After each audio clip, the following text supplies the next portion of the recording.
absolutely correct. The hundreds of KwaMabutu continue to march up and down, the streets near the mortuary where Prince Mangosuthu Buthelezi's body has been kept. And as you said there earlier on, that from my colleague Mzwandile Mbeje confirmed that the rest of the family members that are going to be part of this journey have left the home, which is about 10 kilometers away from where we are. They are making their way to the mortuary where they are going to be collecting the body of the founder and president emeritus, that's Prince Mangosuthu Buthelezi. And as I speak to you, I'm seeing quite a few IFP leaders as well who have joined this procession. I'm talking about the IFP Treasurer General, that's Mr. Naren Singh, as well as the member of Parliament, Mzwandile Mbeje, who has just arrived also, to be part and parcel of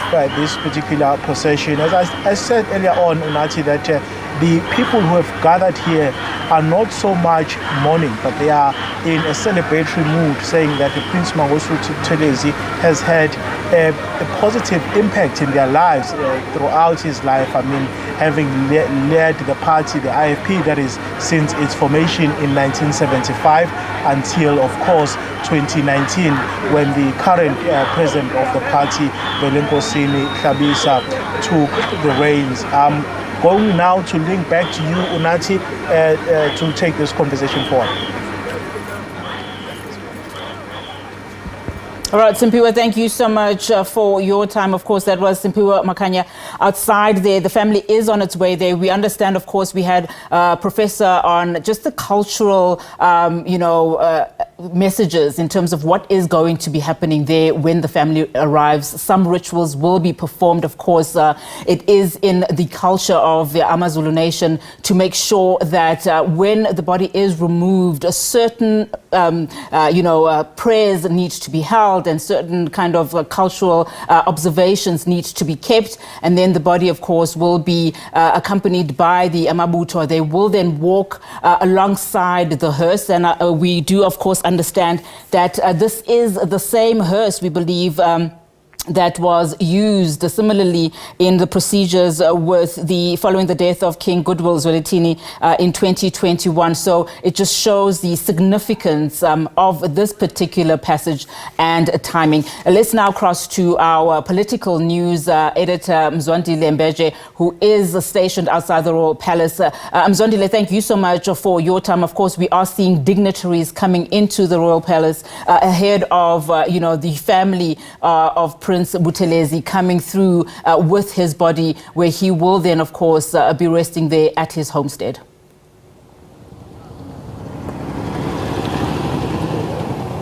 Well, Unati, I assume you have just come to me, so there's a bit of a sound issue there. But I'll just step out of the shot to also show you who has been here just recently.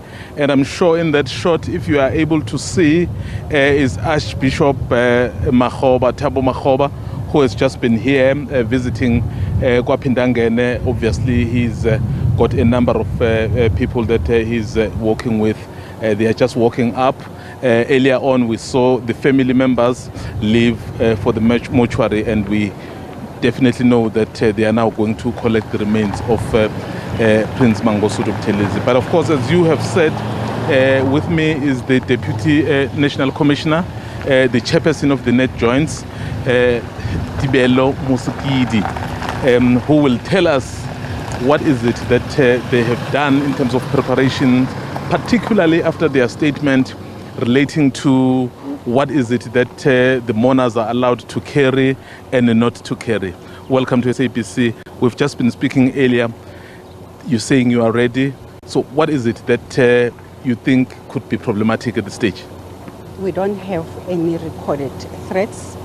As you will recall, that in Net Joints, you don't just operate without intelligence-led operations. So our operations are always intelligence-led. This too has taken the same posture. We do not have anything to worry about or to scare people that there will be any challenges. There are no physical challenges that are expected. Hence, we are going to be on the ground as Net Joints. We have already started. Our operations are ongoing and they will continue as such.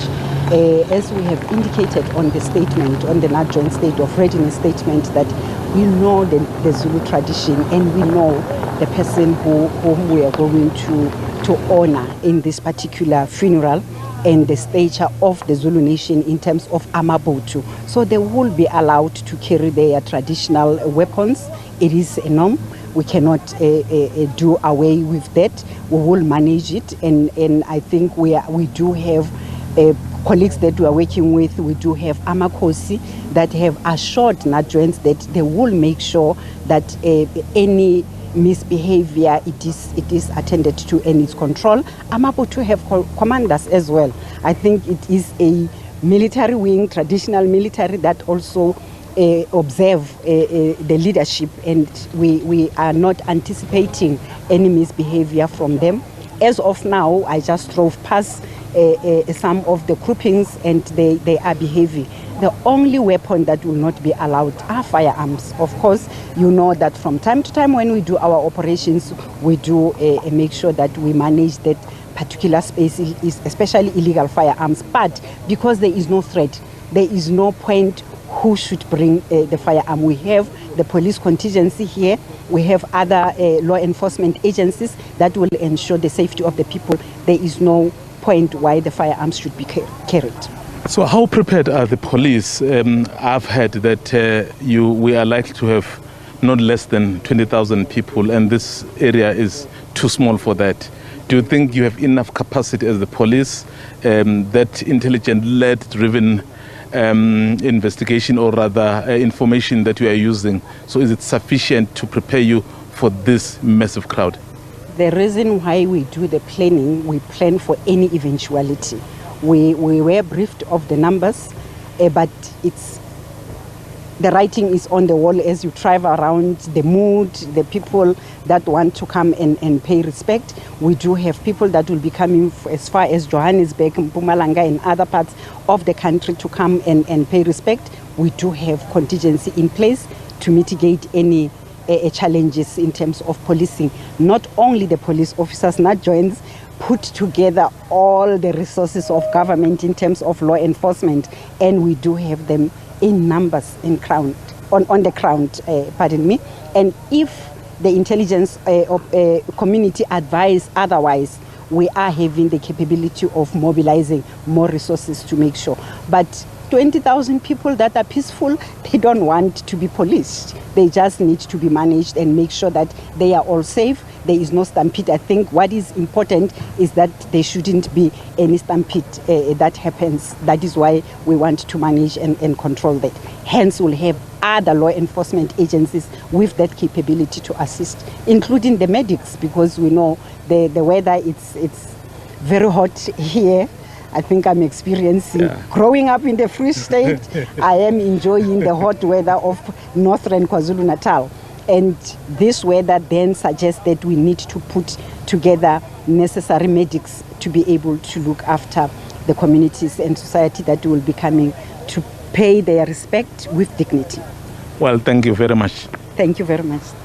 There you have it, the Deputy National Commissioner, also who is chairing the next joints, basically saying they are prepared for this, they have done their homework, they know about the number of people who are coming, and repeating the point really to say the traditional weapons, if you were to put it that way, that are carried by Amabuto, so they understand that that is part of the culture, so they have no issue with that. But what they are not going to allow is the firearms.